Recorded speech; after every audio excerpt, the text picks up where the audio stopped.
মানুষের যখন বুদ্ধি হয় সর্বপ্রথম তাকে জানতে হবে তাকে বানিয়েছে কে। আল্লাহ বানিয়েছে, আর কি কারণে বানিয়েছে এটাও জানার দরকার আছে না নাই? আমরা কোরআনকে প্রশ্ন করলাম, ও কোরআন আমাদেরকে কেন বানানো হয়েছে? কোরআন বলছে শোনো তোমাদেরকে কেন বানানো হয়েছে। ওয়ামা খলাকতুল জিন্না ওয়াল ইনসা ইল্লা লিয়াবুদুন। তোমাদেরকে আল্লাহ বানাতো না, কিন্তু আল্লাহ তোমাদেরকে বানিয়েছে শুধুমাত্র কেবলমাত্র একমাত্র আমার আল্লাহর দাসত্বের জন্য। সুবহানাল্লাহ কোন। তার মানে কোরআনকে প্রশ্ন করলাম, ও কোরআন তোমার ভিতরে কোনো সন্দেহ আছে নাকি? কোরআনের জবাব দিল কোরআন নাই। ঠিক না বা ঠিক? কোরআনকে প্রশ্ন করলাম, ও কোরআন তুমি আমাদেরকে সঠিক পথে প্রদর্শন করবা, তাহলে আমাদেরকে তুমি বলে দাও আল্লাহ আমাদেরকে কেন সৃষ্টি করলো? কোরআনের জবাব আছে না নাই? কোরআন বলল তোমাদেরকে সৃষ্টি করা হয়েছে শুধুমাত্র কেবলমাত্র একমাত্র আল্লাহর দাসত্বের জন্য, আল্লাহর গোলামির জন্য, আল্লাহর ইবাদতের জন্য। এবার আমরা কোরআনকে প্রশ্ন করব, কোরআন ইবাদতটা কিভাবে করতে হবে এটাও জানার দরকার আছে না নাই? কথা বলেন আছে না নাই? আমার কোরআনে জবাব দিয়েছে কে? 30তম পারার প্রথম সূরা সূরা মুলকের দ্বিতীয় আয়াত রব্বুল আলামিন বলেন, আল্লাযী খলাকাল মাউতা ওয়াল হায়াতা লিয়াবলুয়াকুম আইয়ুকুম আহসানু আমালা ওয়া হুয়াল আজিজুল গফুর।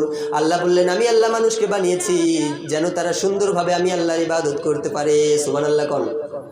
তার মানে যে ইবাদতের ভিতরে আপনার মনোযোগ নাই, যে ইবাদতের ভিতরে নম্রতা নাই, যে ইবাদতের ভিতরে সভ্যতা নাই, বিনয়তা অবলম্বন নাই, সেই ইবাদত আমার আল্লাহ পছন্দ করে। আমরা প্রশ্ন করলাম কোরআন ইবাদতটা কেমন হবে? কোরআন বলল সুন্দরভাবে ইবাদত করতে হবে একজনের জন্য, তিনি কে?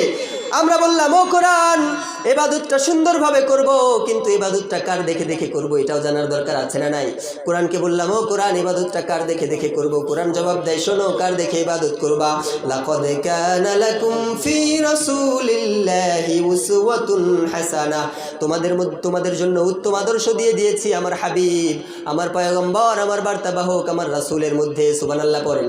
তার মানে রাসূলের জীবন যারা নিজের জীবনে রাসূলের আদর্শগুলো যারা ধারণ করতে পারবে, স্থাপন করতে পারবে, তারাই সুন্দরভাবে ইবাদত করতে পারবে। ঠিক কিনা? আমরা বললাম কোরআন কিভাবে ইবাদত করব? কোরআন বলল সুন্দরভাবে। আমরা বললাম, ও কোরআন কার দেখে দেখে সুন্দর করে ইবাদত করব? কোরআন বললেন লাকাদ কানা লাকুম ফি রাসূলিল্লাহি উসওয়াতুন হাসানাহ। তোমাদের জন্য উত্তম আদর্শ আমার হাবিব, আমার পয়গম্বর, আমার রাসূলের ভিতরে দিয়েছে একজন, তিনি কে? আমরা বললাম কাদের জন্য উত্তম আদর্শ? কোরআন বলছে শোনো কাদের জন্য। লিমান কানা ইয়ারজুল্লাহ ওয়াল ইয়াউমাল আখির ওয়া যাকারাল্লাহা কাসীরা। প্রথমে যারা একজনের উপর ঈমান এনেছে তাদের জন্য উত্তম আদর্শ। কার উপর? সবাই বলেন কার উপর? বিশ্বনবীর মধ্যে উত্তম আদর্শ তাদের জন্য রয়েছে যারা প্রথমে ঈমান আনে। কার উপর? এরপর আল্লাহ বললেন ইয়ারজুল্লাহ ওয়াল ইয়াউমাল আখিরা, কিয়ামতের দিনের উপরে যারা ঈমান এনেছে, ওয়া যাকারাল্লাহা কাসীরা, এবং যারা আল্লাহর জিকির করে। আমরা জিকির করি কার? সবাই বলেন কার? এই যে আমার হাতে যেটা আছে এটার নামও জিকির। ঠিক না বা ঠিক? এটাকে জিকির বলে সম্বোধন করেছে একজন, তিনি কে? আবার নামাজ মানে জিকির। ঠিক না বা ঠিক? আল্লাহর কোরআন তেলাওয়াত মানেও জিকির। ঠিক কিনা? তার মানে যারা জিকির করবে, যারা আল্লাহর উপর ঈমান আনবে, যারা প্রতিফল দিবসের প্রতি ঈমান আনবে, তাদের জন্য উত্তম আদর্শ বিশ্বনবী সাল্লাল্লাহু আলাইহি ওয়াসাল্লামের ভিতরে দিয়েছে কে? আবার রব্বুল আলামিন বলেন, ওয়া ইন্নাকা লাআলা খুলুকিন আযীম। নিশ্চয়ই পৃথিবীর মধ্যে যতগুলো চরিত্র রয়েছে সবচেয়ে উত্তম চরিত্র বিশ্বনবীর মধ্যে দিয়েছে একজন, তিনি কে? এজন্য বিশ্বনবীকে ভালোবাসার দরকার আছে না নাই?